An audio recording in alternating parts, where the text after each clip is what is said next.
Bonjour chère auditrice, chers auditeurs, c'est le cœur en joie que je t'accueille aujourd'hui pour un nouveau culte espoir. Une heure partagée avec des chroniqueuses et chroniqueurs, mais aussi un invité pour t'apporter de l'espoir dans ton quotidien.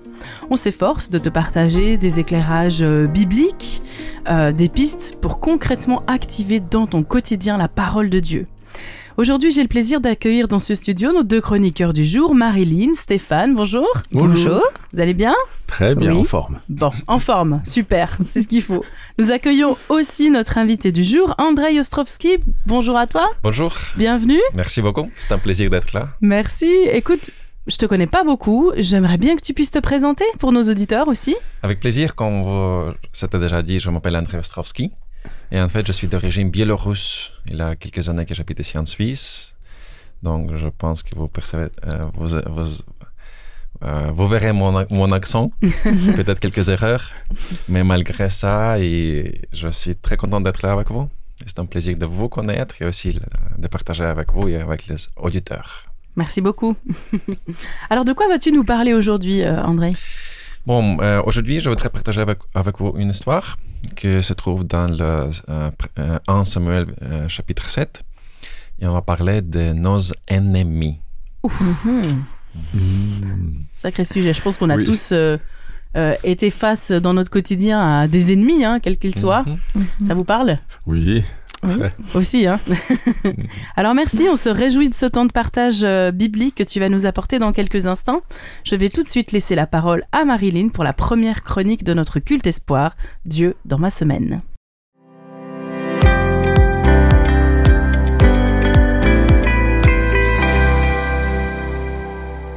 Alors voilà, je ne sais pas si ça vous est déjà arrivé de demander à Dieu un texte qui puisse vous encourager, vous guider dans une situation précise ou une période de votre vie. Et en parcourant le texte qui nous servira de réflexion, eh bien en fait ça m'a fait penser à une période il n'y a pas très longtemps où ce passage m'a fortement impactée. J'ai traversé une période un peu, on va dire, de turbulence, de combat. Et lors d'un moment avec Dieu, j'ai été touchée par ce passage où le peuple revient vers Dieu. En même temps, il est attaqué, il a peur et où Samuel le rassure. Dieu donne la victoire. Bon, je raconte un peu vite fait. Hein. Et Samuel dit « Jusqu'ici, l'Éternel vous a secouru ». Et en lisant ça dans la période que j'étais, je me suis dit « Waouh !» J'étais reboostée à bloc, quoi. Et je me suis dit, je me retrouve dans ce schéma de consécration, la situation qui me fait peur. Alors j'ai gardé en tête cette petite phrase, jusqu'ici l'Éternel vous a secouru. Alors cette fois ça va aller. Et c'est vrai que j'ai cru que les situations qui m'étaient difficiles à gérer allaient enfin trouver résolution. Et pourtant quand je regarde avec le recul, ce que j'attendais comme résolution n'est pas arrivé comme je pensais. Du coup, même en préparant ce culte, j'ai dit, mais à ce moment-là, j'avais une conviction. Et puis, qu'est-ce qui s'est passé ? Qu'est-ce qui se passe ? Et tout de suite après, j'ai eu cette phrase qui est revenue. Jusqu'ici, il vous a secouru. Et ça m'a rappelé, malgré tout ce qui s'est passé, que j'ai été peut-être moi, parce que par rapport à mes attentes, j'ai été un peu déstabilisée. En fait, je peux clairement me rappeler quand est-ce que Dieu... tous ces moments où Dieu est venu me rejoindre dans ce que je vivais, par des chants, par des versets, par du soutien, par des choses.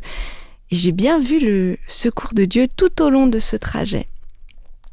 Et je réalise que j'ai souvent, sans m'en rendre compte, des attentes assez précises sur le résultat et sur la façon dont la victoire doit se présenter. Et sur la façon dont Dieu devrait répondre à mes prières ou dans mes situations. Et même une prédication dernièrement m'a interpellée. À quoi ça sert de prier ? Aussi pour pas se décourager quand ces situations décevantes peuvent se présenter, parce qu'on continue à prier et on continue à parler à Dieu de ces situations, et puis le regard de Dieu peut nous encourager, nous rejoindre.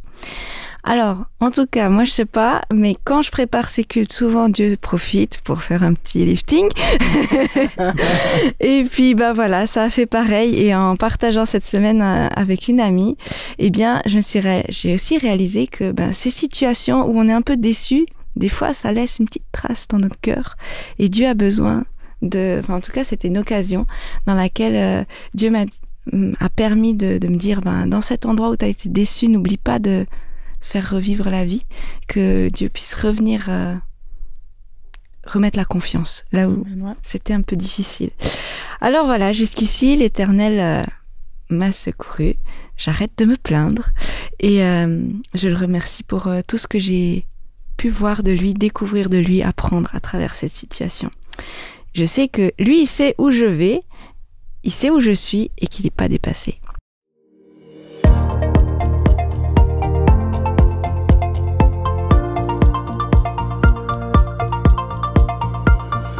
Aujourd'hui, dans la promesse du jour, j'aimerais vous apporter les enseignements que Dieu nous donne de comment nous devons agir lorsque le sujet est ennemi. Il est très clair. Donc, cette promesse se trouve dans le livre de Romains 12, versets 18 et 21. S'il est possible et dans la mesure où cela dépend de vous, vivez en paix avec tous. Très chers amis, ne vous vengez pas de vous-même, mais laissez agir la colère de Dieu. Car l'Écriture déclare « C'est moi qui tirerai vengeance, c'est moi qui payerai de retour, dit le Seigneur. » Et aussi, si ton ennemi a faim, là c'est difficile, donne-lui à manger. S'il a soif, donne-lui à boire. Car en agissant ainsi, ce sera comment tu ramasseras des charbons ardents sur sa tête. Ne te laisse pas vaincre le mal par le mal. Sois au contraire vainqueur du mal par le bien. Dieu nous enlève ce poids énorme dans les épaules et dans ses enseignements, car il nous promet que c'est à lui d'agir envers nos ennemis et pas à nous. Nous pouvons être en paix.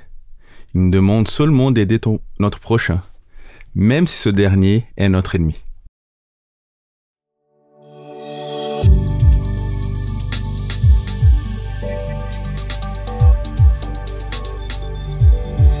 Aïe, aïe, aïe. Merci Stéphane pour cette piqûre de rappel par rapport à nos ennemis. C'est pas si facile d'être en paix avec tous et d'avoir cette attitude-là positive, en tout cas de faire le bien quand envers nous, c'est pas toujours si simple en tout cas. Quel défi. Merci. Je me retourne vers Marilyn. Alors, tu as certainement prévu un temps de louange en musique sur notre thématique du jour.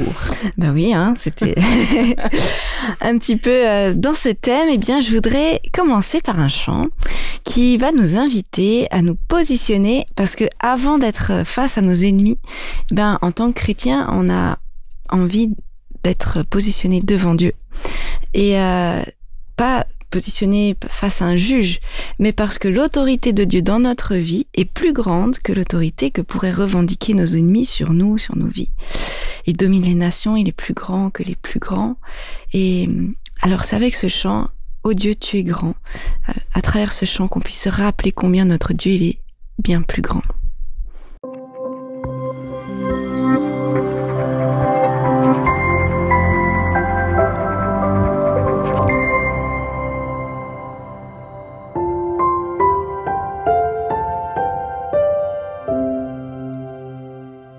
Le témoignage d'aujourd'hui vient du pasteur Mark Finlay, qui a rencontré Adel Selfou du Rwanda. Vous savez qu'entre avril et juin 1994, on estime que 800 000 Rwandais ont été tués. Adel Selfou était épouse du pasteur adventiste du 7e jour.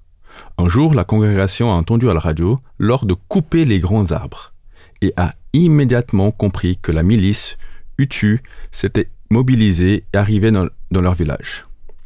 Toute la congrégation d'environ 60 personnes s'est réfugiée dans le bâtiment de l'église, où tous ont été tués, sauf 15 personnes ont réussi à s'échapper. Le pasteur Selfou a également été tué, et son épouse était à ses côtés et a été grièvement blessée et laissée pour morte. Les villageois l'ont découvert 3 jours plus tard, lorsqu'ils sont revenus au village. Une horreur imaginable. Adèle était longuement soignée et remise sur pied pendant 3 ans. Après sa guérison, elle a fait le choix de refuser que l'héritage de son mari soit déshonoré. Pour cela, elle a choisi d'aller vers les personnes qui ont tué son mari et qui failli leur ôter la vie. À la suite du génocide, le nouveau gouvernement a construit de nombreuses prisons dans tous les pays pour interner les personnes rendues coupables. Il n'y avait qu'une prison il y avait une prison près du village d'Adèle. Et c'est là qu'elle a choisi de se rendre pour donner des études bibliques aux détenus. Peu de temps après, un jeune homme s'est approché d'elle et en tombant à ses pieds, l'a supplié de le pardonner. Des frissons lui parcourent les chenilles. C'est la même personne qui a tué son mari, il l'a laissée pour morte. Adèle n'a pas hésité à honorer sa demande de pardon. Voici ses propres mots.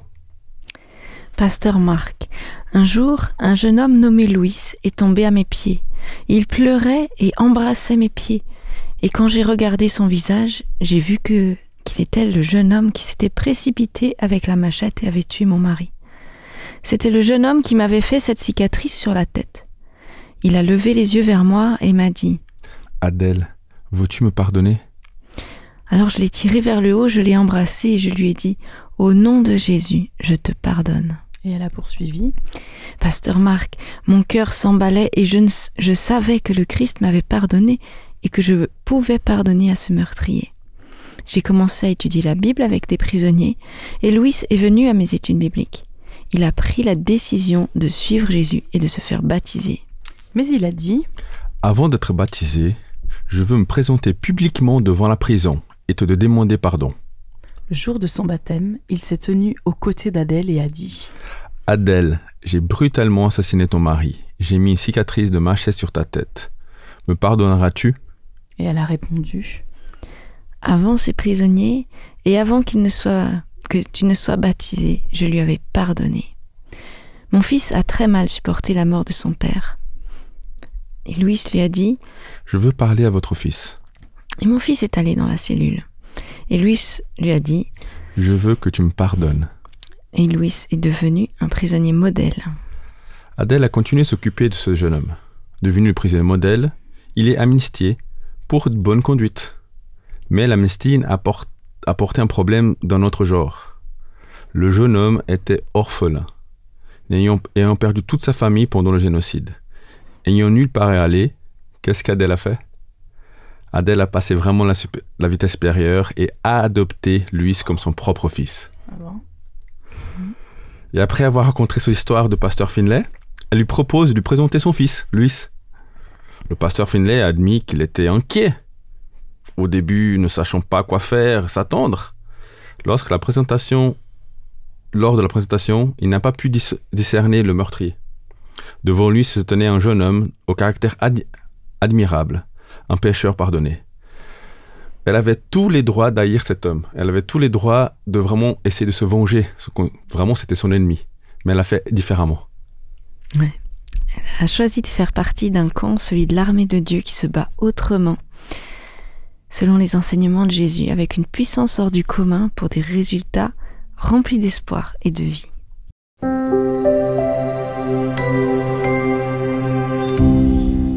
Nous entrons à présent dans le temps du partage biblique. Andrei, nous t'écoutons. Merci beaucoup encore une fois pour cette opportunité. Chers amis, je voudrais partager avec vous un petit témoignage personnel.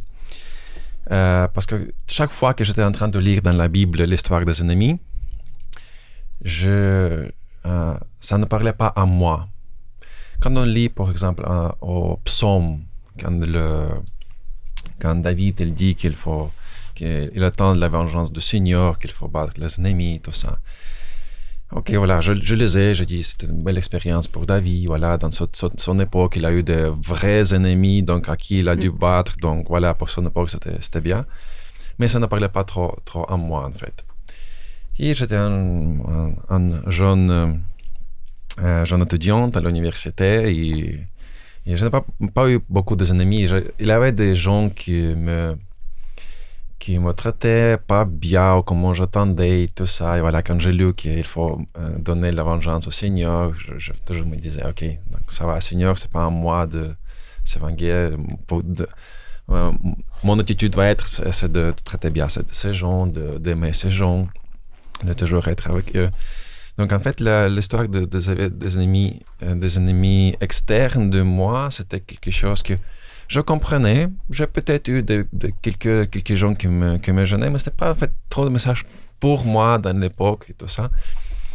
Mais j'ai rencontré pas mal de gens à qui c'est vraiment a beaucoup parlé, qui a beaucoup aidé Et c'était une fois que je rappelle très bien ce jour-là. Dans cette époque, moi, j'étais au Kyrgyzstan.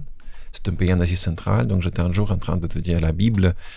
Et je me tombe sur ce chapitre, 1 Samuel, chapitre 7. Et j'étais en train de lire ce chapitre et quand ça n'a pas beaucoup parlé en moi aussi. Mais après, quand j'étais en train d'arriver au final de cette histoire, j'ai vu vraiment la transcendance de cette histoire pour moi. J'ai vu que vraiment c'est une histoire qui a passé dans le passé. Un jour, il a vraiment eu le déroulement de cette histoire.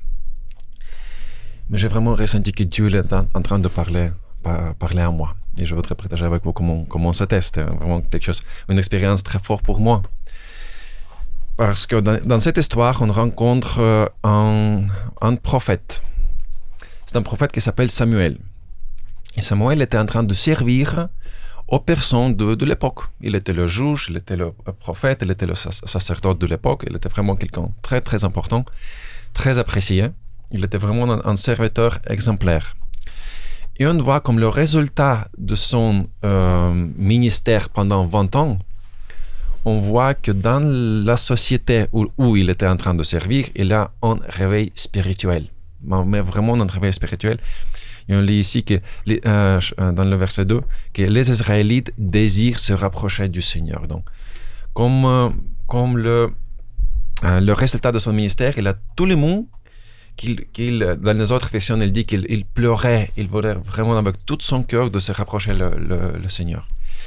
Et alors, Samuel, il dit, OK, si vous voulez rapprocher du Seigneur, il faut faire deux choses. Il faut, comme il dit ici, dans le prochain texte, il ne faut pas adorer, il faut revenir au Seigneur, vers le Seigneur avec tout son cœur, et il faut arrêter d'adorer des autres dieux. Voilà, il a eu ces deux conditions, on dira comme ça, deux appels au peuple. Et comme le résultat de ça, le Seigneur, il dit, donc je vais vous libérer de vos ennemis. Et les ennemis les plus importants dans l'époque, c'était les Philistins, on dit comme ça. Ouais. Donc, il voulait se rapprocher au Seigneur. Le Seigneur, il a dit, OK, Samuel, il dit, OK, c'est super ce que vous voulez. Donc, effectivement, si vous voulez rapprocher au Seigneur, prenez la décision d'adorer que au Seigneur avec tout votre cœur. Et il faut arrêter d'adorer des autres dieux. Et le Seigneur, il va vous libérer. Et après, on voit que les Philistins, en fait, ils ont fait exactement tout ça que Samuel et ils ont dit. Donc, ils ont arrêté d'adorer les autres dieux et ils ont dit dans son cœur, OK, on va adorer que le Seigneur. Donc, après, il devra venir la conséquence. Donc, c'était quelle la conséquence? D'être délivré. De la libération. Donc, il a dû avoir la libération. Mais si on continue de lire le texte, on voit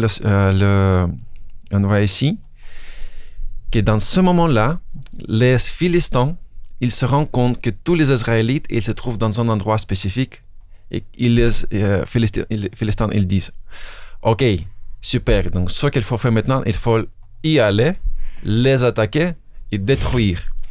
Et ce n'était pas que les Philistins. Il dit dans le texte que c'était les princes philistins avec ses armées. Donc, il a différentes sortes d'armées. Mais les princes, ils ont toujours l'armée élite, on pourrait dire comme ça. Donc, c'est l'armée élite des Philistins. Ils vont là-bas. Donc, on se pose la question, mais Seigneur, mais tu as promis que si on fait ça, tu vas nous libérer. Mais en fait, quand on a fait tout ça, on voit que l'ennemi, dans sa pire représentation, il va nous attaquer. Et donc, c'est quoi qu'ils ont ressenti? Ils ont ressenti terrible peur. Ils ont vraiment peur. Et après, on voit qu'ils ont dit, Samuel, prie pour nous. Restez là, prie pour nous, faites des sacrifices et on ira là-bas pour leur faire face. Et quand ils ont allé là-bas, quand ils ont fait face, on dit comme ça? Oui. Ils ont fait face. On voit que le Seigneur, il a fait trembler le ciel. Les Philistins, ils ont eu peur. les Israélites, ils sont allés là-bas pour gagner, pour vaincre aux Philistins. En fait, c'était une belle victoire. Ils ont réussi de récupérer beaucoup du territoire. Pendant la vie de Samuel, ils n'ont jamais eu ce problème avec les Philistins, avec les ennemis. Donc, en fait, Dieu, il a réussi de faire ça. Et quand moi, j'étais en fait de lire ça, de réfléchir de cette histoire, j'ai vu cette bataille. La bataille en contre des ennemis. Et dans ce moment-là, c'était un sentiment incroyable, c'était vraiment révélation de Dieu quand Dieu me parlait. Ok, André, il a des ennemis externes. Mais dans ta vie, quelle bataille tu dois gagner aujourd'hui? C'est qui est ton pire ennemi dans ta vie aujourd'hui? Et je me suis dit, mais c'est moi. C'est moi-même. C'est mes vices. C'est mes priorités. C'est mes habitudes. C'est des choses sur lesquelles j'ai vraiment honte. Je ne veux pas avoir ça. Donc, en fait, tous les jours, j'étais en train de moi-même, avec mes forces, de lutter contre moi-même, en pensant qu'en fait, je n'ai pas de trop ennemis. Et en fait, d'essayer de les gens qui me gênent traiter de la meilleure façon. Mais dans ce moment-là, je me suis dit, mais peut-être il y a de grandes batailles que Dieu doit gagner dans ma vie avec mon pire ennemi. C'est l'ennemi qui m'esclavise, on dit comme ça, qui me rend esclave, ouais. Qui me rend esclave, qui ne donne pas l'opportunité d'être libre, qui ne me permet pas d'adorer Dieu comme je voulais, d'être productif dans le service de Dieu comme je voulais. Comme les Israélites, ils étaient opprimés. Et moi, dans cette époque-là, je me sentais aussi opprimé. Et quand Dieu m'a parlé ça, je me suis dit, ok, quelle expérience. Maintenant, il faut que je revienne au début de cette histoire. Il faut que maintenant, je lis cette histoire encore une fois. Et je commence à lire cette histoire maintenant de mon perspective. Et l'histoire, elle a changé un petit peu pour moi quand j'étais en train de lire cette histoire. Donc, tout au début, je me rencontre un peuple d'Israël qui était en train qui a eu ce désir d'être avec le Seigneur, de rapprocher avec le Seigneur. Et moi, je me suis dit, mais j'ai ce désir. Je vraiment voudrais aller avec Dieu. Je voudrais laisser tout ça qui m'opprime pour rendre au service du Seigneur. Mais chaque fois que j'essaie de faire ça, mon ennemi, dans sa pire représentation, vient contre moi. Et en fait, je vois que c'est pas qu'avec moi, en fait, c'est biblique ça, parce que quand l'ennemi, il voit à moi, quand moi, je me rencontre avec ce désir de me rendre au Seigneur, il prépare le pire, l'armée d'élite, pour aller de me battre. Et je me suis dit, ok, donc je continue de lire cette histoire, donc moi, j'ai ce désir, et à quoi Dieu m'invite, donc dans ce texte-là. Et la première chose que Dieu m'invite ici, c'est de revenir vers le Seigneur de tout votre cœur. Et ça veut dire quoi avec tout mon cœur? Ça veut dire quoi? C'est vraiment avec tout ce que je suis, de façon comment je suis. Et la deuxième chose, c'est de arrêter d'adorer, comme dit ça, les astartes et des dieux étrangers. Mais moi, je me suis dit, mais j'adore pas les astartes, j'adore pas les étrangers. Mais en fait, mais qu'est-ce que moi j'étais en train d'adorer dans ce moment-là? Et je me suis dit qu'en fait, le Dieu, il n'est pas dans le premier endroit dans ma vie.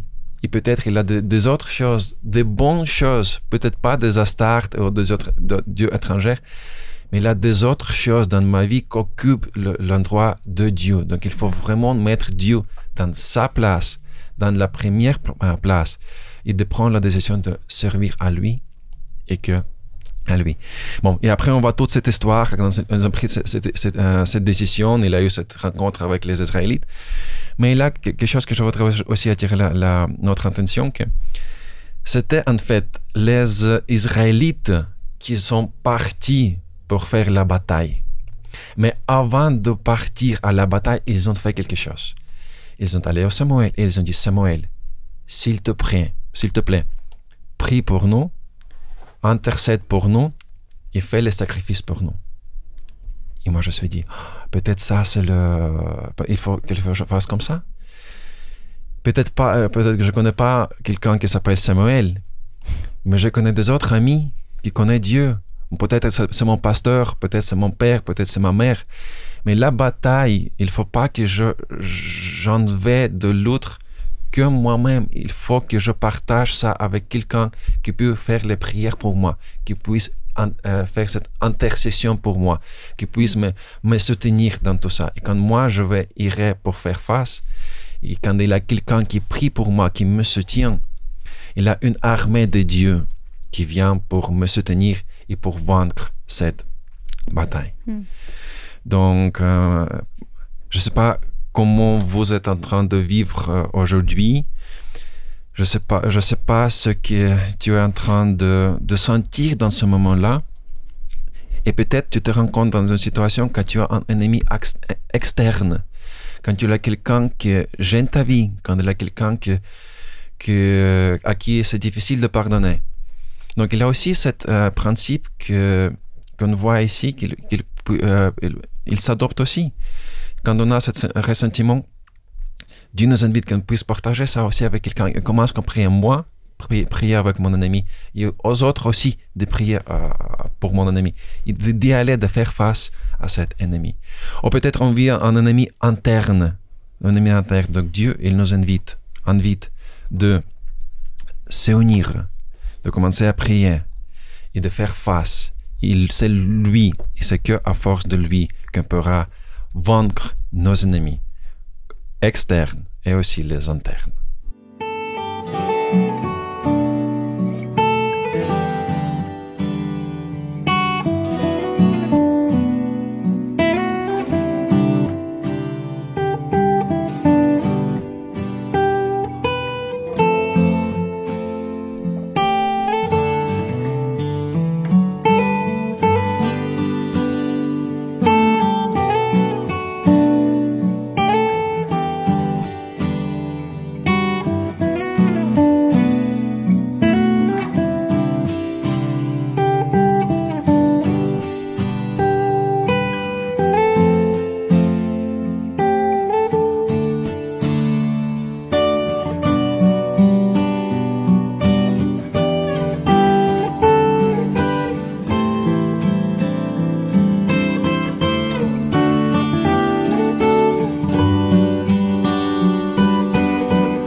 Toi qui nous écoutes, sois le bienvenu au Culte Espoir. Aujourd'hui, nous avons la joie de recevoir Andrzej Ostrowski. Il nous a apporté un thème défiant, comment vaincre nos ennemis. Alors je suis sûre que les chroniqueuses, les chroniqueurs du jour sont impatients de participer à cette chronique. Et toi, ça te parle. Qui se lance ? Non, j'étais très marqué. Merci beaucoup André pour ce partage. Et c'est bien que le texte, aussi au vu le texte, c'est que parfois quand on va vers les dieux, on pense, c'est bon, on est avec Dieu, et bon, on n'aura pas de problème, il y aura des ennemis, on va même pas les voir. Et c'est pas comme ça. Parfois, au contraire, c'est le moment qu'on s'approche plus de Dieu, et là, peut-être que les ennemis arrivent à ce moment-là. Et ce moment-là qu'on doit faire confiance à Dieu, à ce moment-là qu'on voit, et avoir peur, c'est normal. C'est pas avoir honte d'avoir peur. Mais on a peur, mais il faut regarder où ? Vers le ciel, et lui, il va s'occuper. C'est vrai que ça me parle beaucoup, ça. Hein. Ça m'est déjà arrivé, effectivement, quand je suis à la recherche de Dieu, de tout mon cœur, et j'ai le sentiment que je vais recevoir la paix, que je vais recevoir sa présence. Et puis, effectivement, c'est d'un coup un défilé d'ennemis qui débarquent dans ma vie avec des choses un peu internes, qui rejaillissent comme ça. Et je me dis, mais Seigneur, qu'est-ce qui est en train de se passer Et ça fait un peu peur, quelque part. Et ce que j'aime beaucoup, c'est d'accepter de pas s'arrêter là, parce que j'aurais probablement envie de me dire ok, je sors de la présence de Dieu, c'est trop intense, ce qui est en train de se réveiller à l'intérieur de moi, en termes d'addiction, en termes d'autres choses, c'est tellement fort que ok, je vais reculer parce que je veux pas affronter tout ça, ça fait peur, c'est le danger quoi. Et j'aimerais vraiment nous encourager à tenir là, dans cette faille-là. C'est un petit moment un peu stressant, un peu difficile, mais Dieu nous attend et il est avec nous à ce moment-là. Il y a des batailles très sérieuses à ce moment-là qui doivent être gagnées. C'est vraiment un moment clé. Et c'est tellement dommage de renoncer à ce moment-là, de reculer. Je nous invite, même si c'est pas facile, et peut-être que là, la clé, c'est le soutien de la prière par des gens autour de nous. De pas hésiter dans ces moments un peu cruciaux à parler à des amis en leur disant écoutez là j'ai besoin de prière, sans forcément expliquer ce qui se passe, mais pour affronter vraiment ces Goliaths, ces géants, ces ennemis, parce qu'il y a une victoire juste derrière. Des fois il suffit de peu de temps pour qu'elle ait lieu et qu'on soit enfin libéré et qu'on vive un temps de paix avec Dieu. Oui, parfois on a cette mixture de sentiments et le sentiment le plus important peut-être c'est la peur des ennemis, mais aussi la peur d'être vulnérable au vu des autres personnes. Mais qu'est-ce que les autres ils vont dire? Qu'est-ce que les autres ils vont penser de moi si je partage quelque chose avec eux? Mais en fait, ce qu'on voit ici dans cette histoire, c'est, le secret de cette bataille-là, c'était justement l'intercession de Samuel, qu'il était là-bas en train de prier, en train de offrir le sacrifice pour le peuple. Et aussi on voit, il y a une autre histoire dans la Bible très intéressante qu'on le voit aussi dans l'Ancien Testament, ce qui est arrivé avec le peuple d'Israël et Moïse. Enfin, le peuple d'Israël était en train de faire la lutte et Moïse n'était pas avec eux, c'était le Josué, on dit comme ça, c'était le Josué qui était là-bas en train de louer. Et Moïse, il était dans la montagne, il est en train de regarder ce qui s'est passé là-bas. Et quand Moïse il levait ses mains, le peuple d'Israël était en train de gagner. Et quand il baissait ses mains, le peuple d'Israël était en train de reculer. Donc peut-être, et surtout, il ne faut pas partager avec n'importe qui. Il ne faut pas partager avec tout le monde. Il ne faut pas sortir à l'église où il dit ok, tout le monde, regardez, maintenant je voudrais partager avec quelque chose, une bataille intime. C'est pas ça, mais chercher quelqu'un avec qui on a la confiance.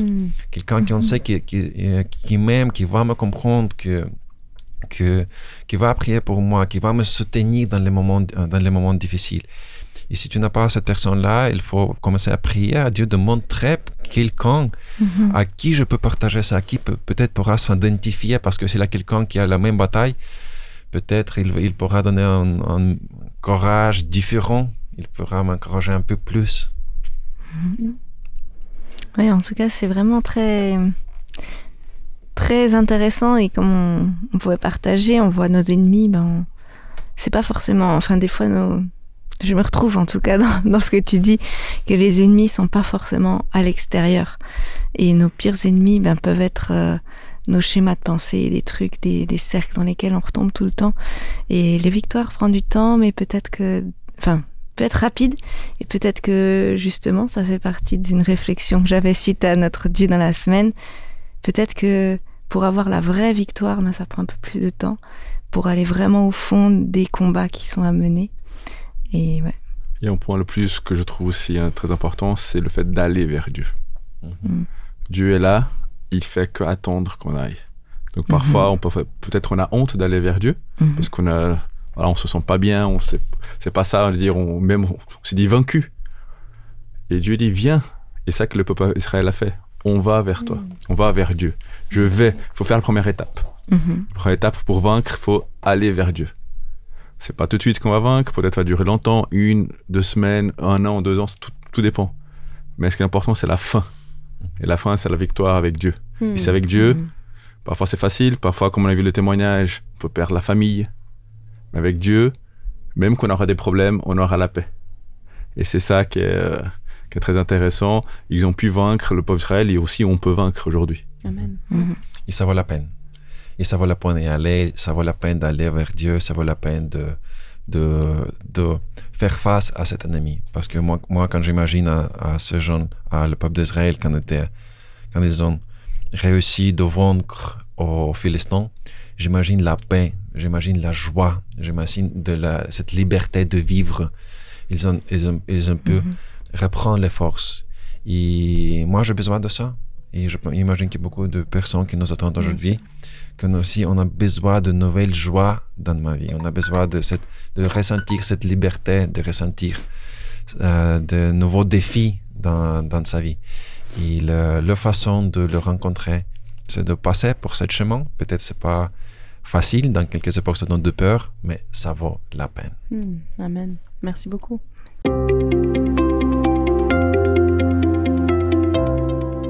Dans Dieu de lézard aujourd'hui, je vous ai apporté 2 en 1.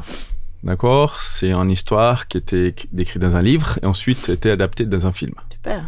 Le film s'appelle et le livre s'appelle I'm Not Ashamed, donc je n'ai pas honte. Et l'histoire, c'est d'une adolescente qui s'appelle Rachel Scott. Donc une adolescente, vous savez, elle a énormément de batailles, en interne, externe, et elle vit depuis qu'elle est petite, elle a cette bataille-là, c'est-à-dire qu'elle est proche de Dieu, c'est une chrétienne, mais en dehors, à l'école, on ne voit pas trop chrétienne. Elle va avec les amis, mais elle ne fait pas tout, mais elle va quand même. Donc c'était cette bataille-là, c'est vraiment cette bataille-là qu'elle a du mal.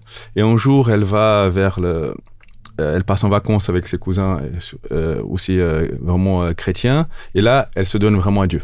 Donc tout va bien, elle commence à écrire dans son journal, et vraiment, elle se met tout à fait pour « je veux être un disciple de Dieu, de Christ, et je veux parler à tout le monde ». Mais quand elle revient à la réalité, à l'école, au lycée, tout change. C'est plus difficile. Elle a encore cette bataille. Elle va d'un côté, elle va de l'autre. Donc vraiment, elle a ses ennemis internes, externes. Vraiment, elle se bat.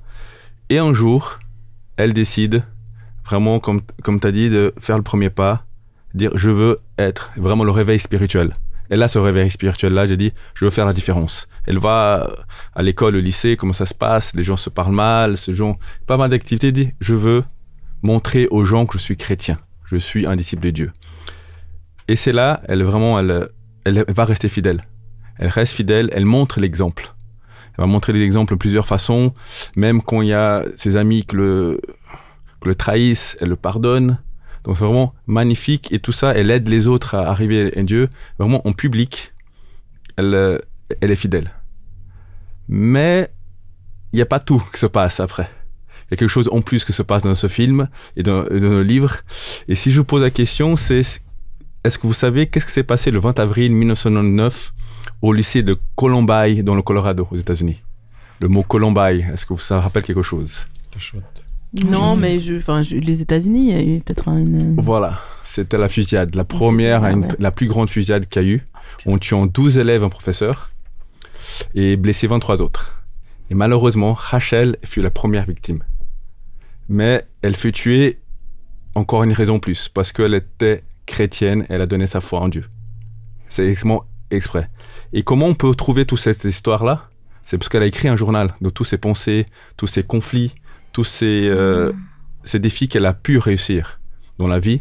Et ses parents, qu'on le retrouvait dans ce journal-là, ils ont publié ce livre pour aussi montrer aux jeunes d'être eux-mêmes, d'être fidèles à Dieu, être authentiques et suivre le chemin de Dieu. Donc voici la bande-annonce du film, comme ça vous pouvez voir. Nous sommes mardi 20 avril 1999 et nous jouissons d'une matinée de printemps claire et ensoleillée sur la banlieue de Denver.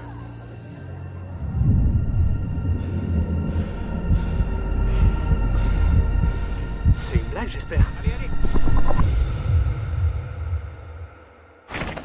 L'Amérique et le monde sont en deuil alors que la plus importante fusillade de l'histoire des États-Unis au sein d'une école a eu lieu aujourd'hui au lycée de Columbine.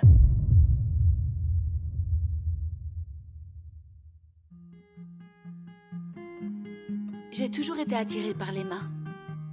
Je pense que c'est parce qu'elles nous permettent de toucher les autres. J'ai une théorie selon laquelle une personne qui ferait tout pour faire preuve de compassion pourrait lancer une réaction en chaîne. J'aspire à être lumière, mais il fait si sombre. Ça roule, Bigle? Je pensais que ce serait différent cette année. Je ne comprends pas pourquoi c'est si difficile pour moi de marcher aux côtés de Dieu. Il est là. Même si c'est difficile à comprendre, il a le contrôle. Je vais faire bouger les choses dans ce monde. Je n'ai aucun doute là-dessus. Je peux t'aider? Je veux simplement vivre ma vie pour Jésus et permettre aux gens d'en profiter comme ils l'entendent. C'est quoi ton problème? Tu te crois meilleur que nous? Comment tu peux croire à un mec dans le ciel que tu peux même pas voir? Parfois, il faut voir avec son cœur. Tout ce que t'as dit en cours, c'était vraiment cool. Tu m'as inspiré. Je veux juste un truc comme ce que t'as.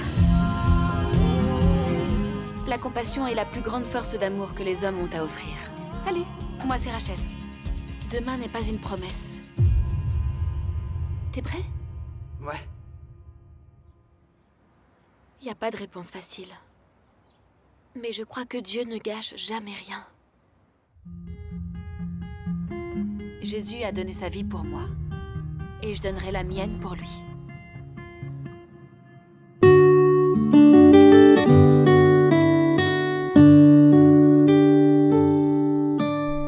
J'aimerais nous inviter à un temps de prière maintenant.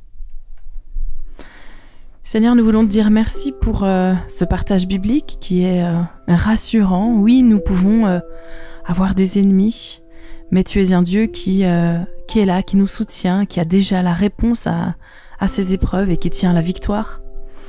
Merci de nous avoir donné la prière, cet outil puissant de communication avec toi, ce temps où nous pouvons te confier nos défis, te demander ton avis, ton aide, ton soutien, ton secours. On te demande, Seigneur, de susciter maintenant des personnes qui pourraient autour de nous prier pour nous soutenir dans la prière quand ça devient difficile. Des personnes de confiance, Seigneur, pour réclamer avec nous ton secours dans les moments par lesquels nous passons. On veut te remercier, Seigneur, pour les victoires que tu nous donnes. Merci pour la victoire sur nos ennemis. Donne-nous encore le courage de tenir bon quand les ennemis semblent prendre trop de place dans notre vie. Rappelle-nous que tu es au-dessus de tout ça, plus fort que le plus grand de nos ennemis. Nous t'invitons, Seigneur, à continuer ton travail dans nos vies. Nous voulons nous tenir près de toi et nous rappeler que tu es celui qui sauve, qui délivre, qui libère, Seigneur. Merci pour tout ça dans le nom de Jésus. Amen. Amen.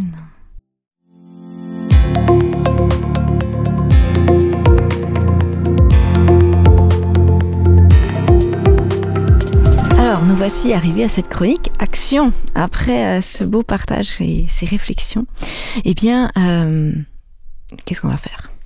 Je te propose de prendre un moment avec Dieu suite à ce que tu as entendu et probablement de prendre une Bible ou dans ton téléphone, de relire ce passage.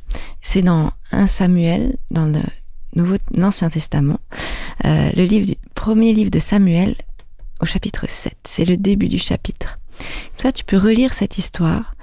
Et bien, je te propose de prendre ces étapes, en fait. De prendre le temps de dire, ok, alors quels sont mes ennemis? Est-ce que moi, face à moi, j'ai des ennemis internes, j'ai des ennemis externes? Quels sont les types d'ennemis que j'ai en face? Et puis, quelle est aussi ma position par rapport à Dieu? En ce moment, on en est où, nous deux? Est-ce que il y a des choses qui prennent trop de place? Et prendre le temps de confier à Dieu cet aspect, ce défi peut-être de enlever certaines choses de ses priorités. Enfin, remettre Dieu à sa place, ça prend des fois des défis. Et puis, comme a proposé Andrei, de prendre un temps, demander à Dieu qui peut être le soutien autour de nous pour te soutenir dans ce combat que tu peux avoir à mener. Et comme ça, tu peux partager, ça peut être une fois par semaine, ça peut être de temps en temps, et souvent d'avoir quelqu'un à qui on parle un petit peu, on donne des nouvelles, ça ça nous motive aussi à clair. tenir parce qu'il faut appeler. Et puis, une fois que tu as terminé cette démarche, eh ben, je te propose de demander à Dieu de t'inspirer un chant ou de mettre de la louange, de partir avec la louange. Parce que Dieu, il a dit, il s'occupe de tes ennemis. Alors toi, tu peux partir tranquille. Merci Marilyn pour cette action que tu nous proposes qui va nous défier cette semaine. Je pense que c'est important qu'on revienne sur ce texte et qu'on se pose des bonnes questions. Nous arrivons à la fin de notre culte espoir. J'ai eu beaucoup de plaisir à partager ce temps avec vous, Stéphane, Marilyn. Merci pour vos chroniques respectives. Merci également à toi, Andrei, pour ce partage biblique que tu nous as proposé. Petit tour de table rapide peut-être. Avec quoi nous repartons aujourd'hui? En un mot, s'il vous plaît. Confiance. Ne pas lâcher. Ensemble, on est plus fort. Avec la même chose. Ensemble, on est plus fort et que soyez unis en prière avec les autres personnes. Amen, merci. Je repars avec la confiance que Dieu sera présent dans nos batailles et je te souhaite, cher auditeur, chère auditrice, une semaine paisible et bénie par Dieu.